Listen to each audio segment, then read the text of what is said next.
Unlike last year, Matthew Stafford is expected to take snaps at the start of Rams training camp. The Dodgers welcome back arguably their most valuable stable reliever, and the LA Times gets an exclusive interview with USC's athletic director and makes exactly zero news. Good morning. I'm James, and this is your daily dose of sports and snark for the greatest sports city in the world, Los Angeles. This is the faithful Angelenos Morning Report. It is June 1st, 2026, and the rent is too damn high. Welcome back to the home office. If you like being in the know about LA sports, clickety-clack the like button. Clickety-clack the subscribe button. There's a notification bell. Hit that. It'll let you know when we drop an update. Sharing is caring. Let people know we exist. By all means, comment. So before we go through the news, we have a look at the scoreboard. Dodgers 9, Philadelphia 1, belt to ass. Yoshinobu Yamamoto strikes out 10. Max Muncy is back. He hit one of 3 Dodger home runs. The lead in the NL West increased to 5.5. The magic number's down to 99. Also, North Carolina 2, Angel City FC 1. Do you remember how Angel City won their first 3 matches this year? Me neither. They have just 1 win in their last 8. They stink. So today, Dodgers at Arizona at 6:40. Emmett Sheehan versus Eduardo Rodriguez. So with that out of the way, let's get to the news.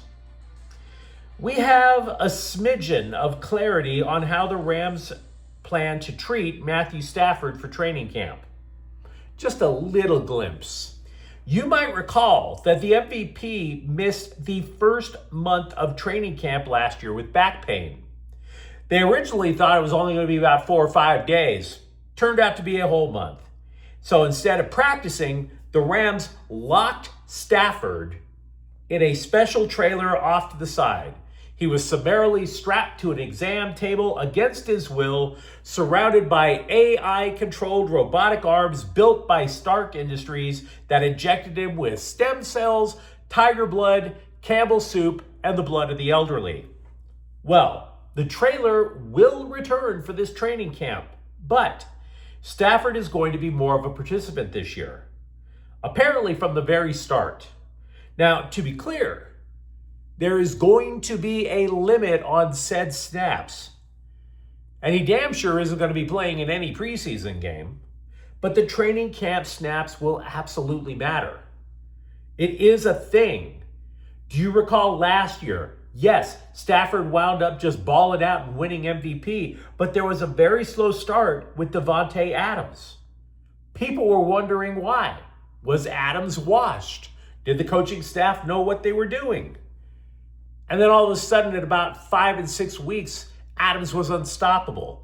It's because you need those reps with your quarterback. Simple as that. So it's good news for the Rams. We also want to take a moment here. We spend a lot of time slapping down clickbait trade rumors on this show. Oh, we have this bold trade proposal. And then you make the mistake like I do of clicking. There is no real proposal. It's just from some jerk who smoked too much of the giggle lettuce and got to feeling himself and then just threw up some bull crap. But I want to give you a heads up. You are going to hear about the Rams allegedly poking around about Eagles wide receiver A.J. Brown again. Starting with the stories today. The NFL calendar matters when it comes to salary cap decisions, and that includes trades.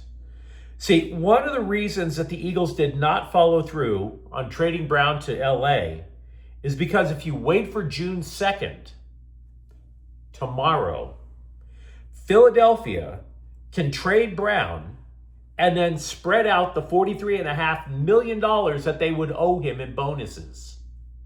In other words, had they traded Brown earlier this year, there would be $43.5 million in so-called dead money against the cap. Now, if they decided to trade him anywhere, you could spread it out. The hit this year, for example, would be $16 million of dead money. That would be a hell of a difference. Now, having said that, I see nothing from actual sources saying that they're going to pick up the talks again. But the clickbait is now, the clickbait is forever. If you're a Rams fan, let me know what you think in the comments thread. Jack Dreyer is back after 15 days on the injured list. He had shoulder discomfort. Dave Roberts said he was sold on Dreyer's health after the reliever threw a simulated game at the Ravine Friday. Now, it's established. The Dodger bullpen is rolling. They entered Sunday's game with the third best bullpen ERA in the National League. They posted a franchise record streak of consecutive shutout innings earlier this month. But beforehand, when they were still trying to figure things out, Dreyer was arguably their most valuable reliever. When Dreyer was placed on the injured list, he led all Dodger relievers in appearances and innings pitched. And with that, had a 2.08 ERA and 4 times as many strikeouts as walks. As a result of Dreyer being back, Paul Gervais gets sent back to the Midwest manure pit. Speaking of relievers on the comeback trail, the LA Daily News reports Evan Phillips has one more batting practice sesh. That'll be done in Arizona before the Dodgers send him out on a rehab assignment. Brock Stewart, meanwhile, threw a bullpen sesh on Sunday, and his foot still hurts. You might recall, the Dodgers acquired him at the trading deadline last year for James Outman. Guy's been here. He's had a shoulder surgery, and he's had foot pain, and he's had only 6 appearances total. And yet you can still argue they won the trade because it was just sending away James Outman. The LA Times had USC athletic director Jen Cohen over for some coffee cake and chit chat. And did you learn anything? Because I didn't. I read it twice. I'm still wondering what the hell the purpose of that story was. You have to wonder why the LA Times didn't ask in a Q&A, mind you. Not like, oh, we're going to write a full-blown story. No. It was question and answer. The question verbatim, the answer verbatim. So, why didn't you ask about Notre Dame? Don't get me wrong. It's abundantly clear that the Irish tried to push Cohen around. She didn't blink, to her credit. And the Irish did, and the talks are continuing. Awesome. How about a status check? Why didn't we get a status check on that? There's more to it, by the way, than football. I want to know about the job security of Eric Musselman over with the basketball program. Not that I'm advocating that Musselman get fired, but the guy has a rep for quick turnarounds, right? So they spent big money to bring him to LA. They've basically given the guy a blank check to build rosters from scratch 3 consecutive years, and he's led the Trojans to exactly 0 NCAA tournament bids.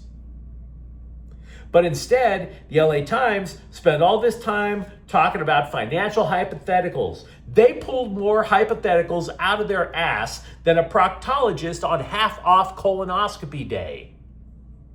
DARPA, what happens if the budget has to go to $100 million for football? You know, if you want to throw out hypotheticals, go for it, right? Miss Cohen, if that's your real name, how will USC react if Osama bin Laden comes back to life, runs to the 50-yard line, and pulls the sword out in front of the Spirit of Troy? I mean, what are we talking about here? What are we talking about? Now, the scribe, he might say, look, this interview was focused solely on the financial situation of the athletic department. To which I would reply, you've never been to a USC tailgate? You don't think the Trojans have money? Have you ever been to a USC tailgate? You go to a tailgate in Texas and it smells like stale barbecue and puke. You go to a USC tailgate It smells like money that they purposefully drenched in Tom Ford cologne. This is an old money program. Stacks upon stacks of cash. The global economy could collapse like Krypton in yet another Superman reboot. And I'm here to tell you, the entire world will look to USC's athletic boosters for handouts. When it comes to money, the Trojans are okay. What happens if it's $100 million? They'll pay it. Stop it. Choose topics that matter. Good Lord. Meanwhile, over at UCLA, 3-star interior offensive lineman Weston Hicks, who lives in Connecticut, pledged to UCLA football Sunday. He is the 20th pledge, and again, there is no such thing anymore as a commitment in high school recruiting. Stop calling it a commitment. They're changing their minds all the time for more money. But he is the 20th pledge to the Bruins' nationally ranked recruiting class in 2027. So I don't want to overstate this. I have seen big boards that slotted Hicks in the 1,000th best player range. So this guy, no disrespect to him, it's not a game-changing addition, but it is a helpful addition. Absolutely, it's a helpful addition. UCLA lost an offensive line pledge about a month ago, for example. So you fill that loss.